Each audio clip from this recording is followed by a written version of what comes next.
2025년 5월 23일 금요일 아침을 여는 생명의 큐티 시간입니다.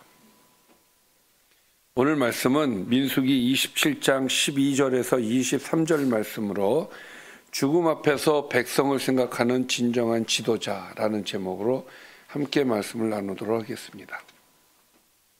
자, 오늘 말씀 들어가기 앞서서 어제 말씀 간단하게 보겠습니다. 므낫세 자손 중 슬로브와 딸들이 모세와 엘르아살과 온 회중 앞에서 아들 없이 죽은 슬로브핫의 기업을 요구하죠. 왜냐하면 아버지가 죽었어요. 그러니까 딸들만 남았어요. 그러니까 기업을 못 받아. 저희는 기업이 없습니다 하면서 와서 자신들의 입장을 이제 와서 이야기를 하는 것이죠. 그러자 하나님께서는 모세에게 슬로브핫 딸들의 요구를 들어주라고 말씀하시죠. 일리가 있다. 그래서 이제 규례가 생깁니다. 아들 없이 죽은 자의 기업은 딸에게, 딸이 없으면 그 다음은 형제들에게, 형제도 없으면 친족에게 주도록 하는 규례가 만들어진 것이 어제 말씀이었습니다. 자, 오늘 말씀 보겠습니다. 여호와께서 모세에게 이르시되 너는 이 아바림 산에 올라가서 내가 이스라엘 자손에게 준 땅을 바라보라. 자, 산에 올라가서 하나님께서 가나안 땅을 보여주시죠. 그리고 그것을 본 후에는 내 형 아론이 돌아간 것 같이 너도 조상에게로 돌아갈 것이다. 자, 하나님께서 이제 너는 네 소임은 여기까지다. 이제 너는 죽을 것이다 이 얘기죠.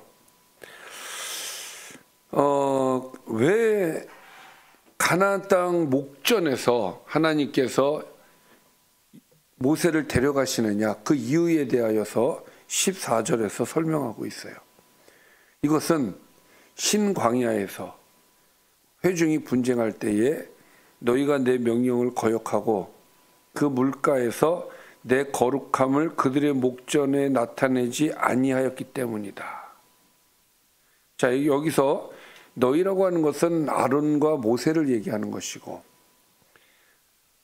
내 명령을 거역하고 거룩함을 드러내지 않았다는 것은 하나님께서 반석에게 명령해서 물을 내라고 했는데 모세는 그것을 믿지 않고 내리쳐서 반석을 쳐서 물을 내게 하였던 그 사건입니다. 자, 이 물은 신광야 가데스의 무리바 무린이라면서 그때 일로 인해서 너가 못 들어가는 것이다. 그때 또 그렇게 얘기하셨죠. 너는 이 일로 못 들어간다. 하나님께서 약속하신 것을 그대로 말씀을 하시는 거예요. 자, 이 말을 들은 모세의 입장은 어땠을까요? 넌 이제 죽을 거야. 이제 이 말을 들었을 때 뭐가 머리에 떠오를까요? 죽음을 바로 앞에 둔 사람의 입장이 어떤가에 대한 것을 오늘 우리가 한번 생각해 보는 겁니다. 모세는 어떤 생각을 했을까? 자, 모세가 여호와께 여짜와 이르되 여호와 모든 육체의 생명이 하나님이시여 원하건대 한 사람을 이 회중 위에 세우소서. 이렇게 얘기해요. 지도자를 세워달라는 얘기를 하는 거죠. 그로 그들 앞에 출입하며 그들을 인도하여 출입하게 하사 여호와의 회중이 목자 없는 양과 같이 되지 않게 하옵소서.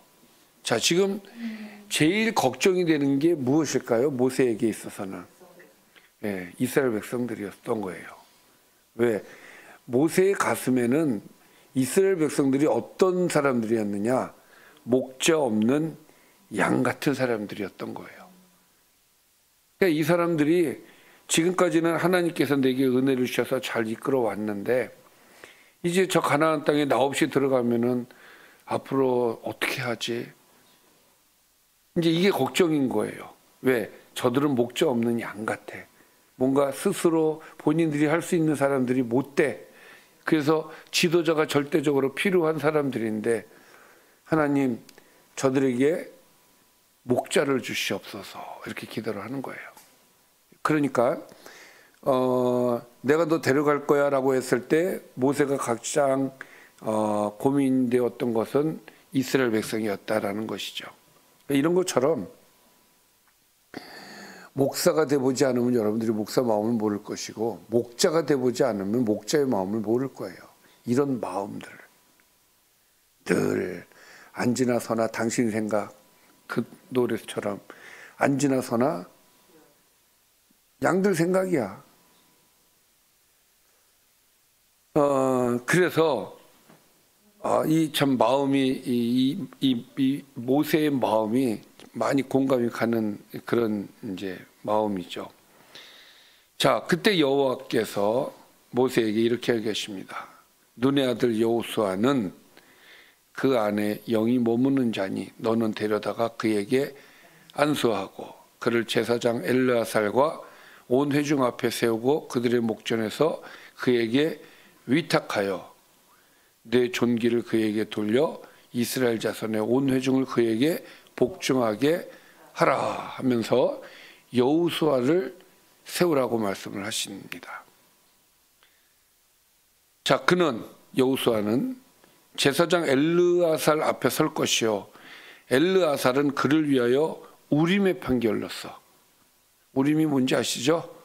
예, 제사장에 걸고 있는 우림과 둠밈을 통해서 이것은 하나님의 뜻을 절대적으로 물을 때 쓰는 도구죠. 우림의 판결로서 이것은 이제 내가 결정하겠다라는 것이죠.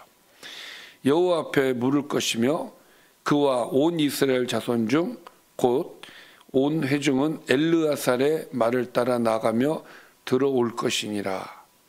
이렇게 엘르아살을 제사장 앞에 세워서 제사장이 하나님의 뜻을 물어서 이제 제사장으로서 모든 사람 앞에 공식적으로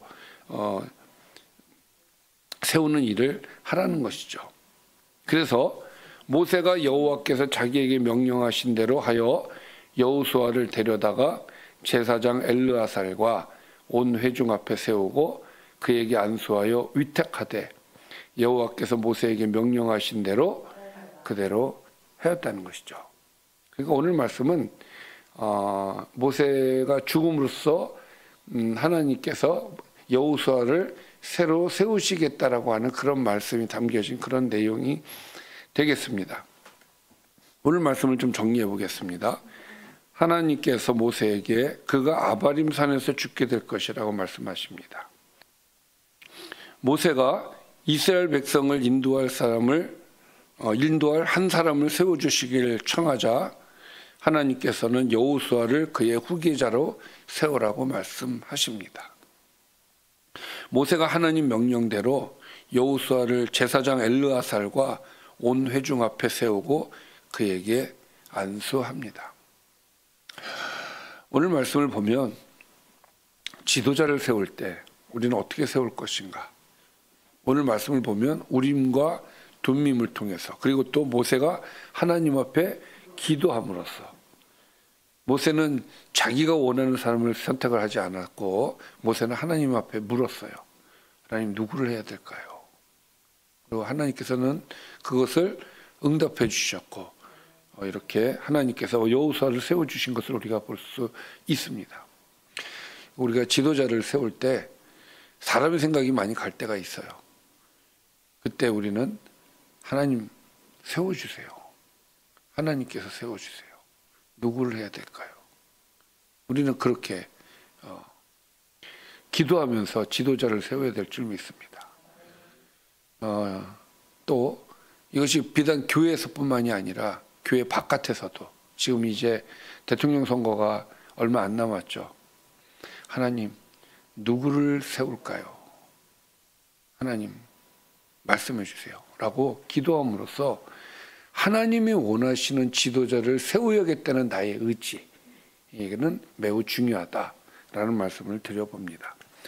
기도하겠습니다. 살아계신 아버지 감사합니다. 항상 우리에게 지도자를 허락해 주셔서 지도자를 통해서 나의 신앙을 이끌어갈 수 있게 해주시고 그를 통해서 교회가 하나가 되게 해주시고 교회가 하나님의 뜻을 이루어 갈 수 있도록 은혜를 주심을 감사드립니다. 항상 지도자는 하나님의 뜻 안에서 하나님께서 세워주시기를 바라고 하나님께서 인도해 주시기를 원합니다.